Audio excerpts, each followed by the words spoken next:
కరీంనగర్ జిల్లా చొప్పదండి మండలానికి చెందిన 70 ఏళ్ల వృద్ధురాలు కేజీ ఎలియా కుటుంబ ఆస్తి వివాదంపై అధికారులను ఆశ్రయించింది.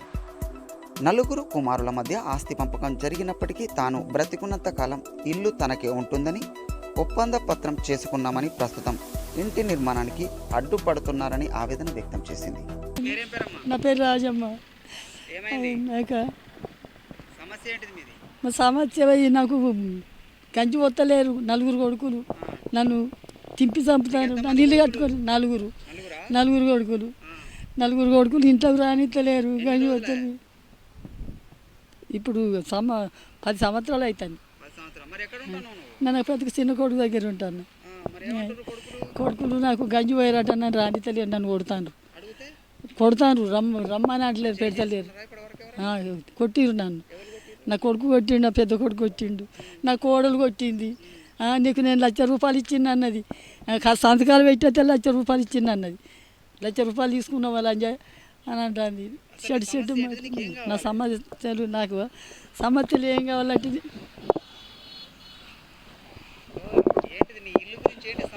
నాకు ఇల్లు కావాలి అయ్యా. వాళ్ళు నా పెద్ద కొడుకును, నా రెండో కోడలు మూడో కొడుకు ముగ్గురు వస్తాను అడ్డం, ముగ్గురు అడ్డ పడతాను.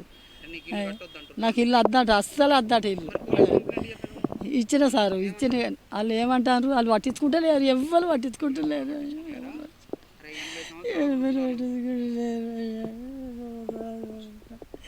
నా పెరుగుడు చచ్చిపోయి 10 సంవత్సరాలు అవుతుంది. నాకు ఎవరు గంజి వచ్చిన లేరు, నీళ్ళు వచ్చిన లేరు. నన్ను మర్రేసి ఏమైందని అడిగేటోళ్ళు కూడా లేరు. అట్లాంటప్పుడు ఏం చేయాలి సార్? నాకు అది ఇల్లు కావాలి, ఇల్లు నాకు కావాలని నేనే అంటున్నా. నేను వాళ్ళ ఇళ్ళ పట్టు నేను చంపుతానన్నది, కొడతానన్నది, మీ దగ్గర పడ్డాడు. నాకు పగ అయినా కానీ కొడతానన్నారు, చంపుతానన్నారు వాళ్ళు. నా కాళ్ళతో నేను ఇక ఉండననే నాకు నేను ఉంటా అని ఉంటాను. అయ్యా చిన్న కొడుకుతోటి ఇప్పుడు 10 సంవత్సరాలు అవుతాయి. చూడరానే నాకు ఇంత నీడేయ్యి అంటన్నా. నీడేయమంటే నీడ వేస్తానంటే అడ్డం తిరుగుతాను. ఉన్నోళ్ళు నలుగురు అడ్డం తిరుగుతాను. అలా ఉండవని నువ్వుకేసి ఉండి కదా ఇంట్లో పోతేనే. నేను ఇల్లు గీడ 2 రేకులు వేసుకొని ఉంటానన్న. 2 రేకులు వేసుకొని ఉంటానంటే ఈడ అద్దు, ఇప్పుడు ఉండద్దు అని అంటారు. 7 పట్టలేరు వాళ్ళు, ఏమంటలేరు. 7 వనుడు కాదు, వీడికి అడిగే పెట్టద్దండి, నీకు అర్హత లేదంటారు. అర్హత లేదంటారు. పేరు కల్లెపల్లి అజయ్ బాబు, చొప్పదండి మాది ఇక్కడ సర్వే నంబర్ 421లో ఉంటున్నాం. మేము పెద్ద మనుషుల సమక్షంలో గతంలో మేము రిజిస్ట్రేషన్ చేసుకున్నాం. మా అమ్మగారు అయిన రాజమ్మ గారు మాకు చేసేయడం జరిగింది, భూములు కూడా పనిచేయడం జరిగింది. దానికి ఏమైందంటే మేము సమాన హక్కు కావాలని చెప్పేసి అనుకుంది అమ్మకు. ఆర్డీఓ కూడా దరఖాస్తు చేసుకుంది. దరఖాస్తు చేసుకున్న తర్వాత కూడా వాళ్ళు దానికి అక్కడి నుంచి వచ్చినాయి, ఆర్డీఓ తరపున నుంచి కూడా రెస్పాన్స్ వచ్చింది. ఎట్లా అంటే 3 నెలలు చూసుకోవాలి, లేకపోతే ఆమెకు షెటర్ వేసి ఇవ్వకపోతే నెలకు ₹1,500 ఇవ్వమని చెప్పిండ్రు. అప్పటి నుంచి అంతకుముందు దాదాపు 6 సంవత్సరాల నుంచి తల్లిగారైన రాజమ్మ గారు నాతో పాటే ఉంటున్నారు. తర్వాత నేను పెద్ద కొడుకు దగ్గరికి పోతా అని చెప్పేసి వెళ్ళడం జరిగింది. వెళ్తే ఆయన మెడలు పట్టి చెప్పు తీసుకొని కొట్టి రోడ్డు మీద తోసేసిండు. అలాగే రెండో వదిన కూడా, మా రెండో అన్న చనిపోయిండు. రెండో వదిన కూడా లంజదాన ఇక్కడ ఏముంది, నువ్వు ఇక్కడ రావద్దు అని అన్నాడు. రావద్దు అని చెప్పేసి మెడలు పట్టి ఆమె కూడా తోసేయడం జరిగింది. మూడో కొడుకైన అజయ్ కుమార్ కూడా ఆయన కరీంనగర్లో ఉంటాడు.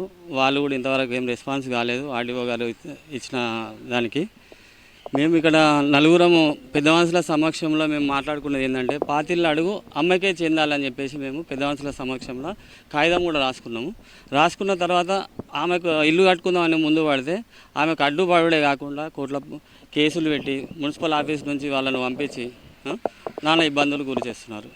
దీనికి మాకు న్యాయం చేయాలని ఇప్పుడు అమ్మకు ఇల్లు కావాలని అనుకుంటున్నాము. నేను ఒకటి రేకుల ఇల్లు నిర్మిద్దామని అనుకుంటే వాళ్ళు ఏం చేస్తున్నారు, మున్సిపాలిటీకి పోయి నా భూములు ఎందుకు కడుతున్నావు, మాకు ఏం చేసిందంటే మేము మున్సిపల్ తరఫున పెద్ద మనుషుల సమక్షంలో రాసుకున్న కాగితాలు ఉన్నాయి. ఆర్డీఓ దగ్గర నుంచి కూడా వచ్చినాయి మాకు.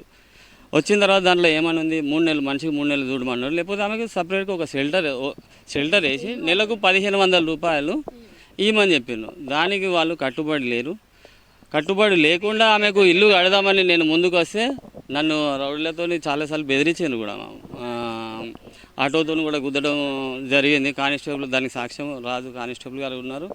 ఇంకా వాళ్ళ అన్న వాళ్ళతోని చాలా బెదిరింపు కాళ్ళు కూడా వస్తున్నాయి నాకు. మా అన్న విజయరాజు కూడా చంపుతామని చెప్పేసి చూస్తున్నాను. నేను దానికి కూడా ఎస్ఐ గారికి చాలాసార్లు కంప్లైంట్ ఇచ్చిన. ఆయన కూడా మంచిగా స్పందిస్తున్నాడు. అమ్మ నువ్వు సంతకం ఎందుకు పెట్టినావు, అది ఆర్టీఓ దగ్గరికి పోయి క్యాన్సిల్ చేసుకోమని కూడా సలహా మంచిగా ఇచ్చిండు. సార్ మంచివాడే. మాకు న్యాయం జరిగి మాకు ఆర్టీఓ గారు మాకు న్యాయం జరగాలని మేము కోరుకుంటున్నాం సార్. మేము దాదాపుగా 5 సంవత్సరాలు అవుతుంది సార్. 4-5 సంవత్సరాల నుంచి మున్సిపాలిటీకి పోతున్నాం వస్తున్నాం. వాళ్ళది ప్లాన్ ప్రకారం లేదు సార్. వాళ్ళది ప్లాన్ ప్రకారం లేదు సార్. వాళ్ళది ఎందుకు లేదంటే నీకు అనవసరం, ఇప్పుడు నువ్వు కట్టద్దు అని చెప్పి వాళ్ళు కూడా. నేను చిన్నోని, అందరు వాళ్ళు పట్టించుకుంటలేదు సార్. రోడ్డు మీద వదిలేసాను వాళ్ళు రోడ్డు మీద వదిలేసి. నేను గత 20 సంవత్సరాలు హైదరాబాద్లో నేను ఉన్నది. వాళ్ళు పట్టించుకోలేదు. వాళ్ళని ఏం అడగలేదు సార్. 2-3 సార్లు అడిగాను నేను. మరి అమ్మ పరిస్థితి ఏంది, అమ్మకు ఒకటి షెల్టర్ లాగా ఒకటి చేద్దాము అంటే, ఆమె భూమి ఉంటే ఆమెను కట్టుకోమను, ఆమెకు భూమే లేదు కదా అంటాను. భూమి లేదు, మొత్తం రిజిస్ట్రేషన్ చేసి మాకు ఇచ్చింది. రిజిస్ట్రేషన్ చేసింది కదా సార్. రిజిస్ట్రేషన్ చేసిన తర్వాత ఆమెకు భూమి లేదు, భూమిని అక్కడ కట్టుకోమని చెప్పేసి విజయరాజ్ అంటుండు, లావణ్య అంటుంది, అజయ్ కుమార్ అంటుంది. వీళ్ళు ముగ్గురు అంటున్నారు. ఏమన్నా అంటే మన భూమి ఉంటే అమ్ముకొని కట్టుకోపో, ఇక్కడికి మాత్రం రానియమని చెప్పేసి చాలాసార్లు ఇంటికి పెద్ద అయిన విజయరాజు ఇంటికి పోయి నేను ఇల్లు కట్టుకుంటారా అంటే చెప్పు తీసుకొని కొట్టుకుంటూ వచ్చిండు. రోడ్డు మీద గెంటేసిండు,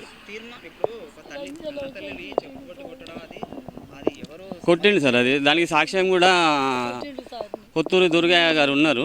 వాళ్ళని కూడా పిలిపిమంటే సాక్ష్యాధారంగా పిలిపిస్తాం ఆయన.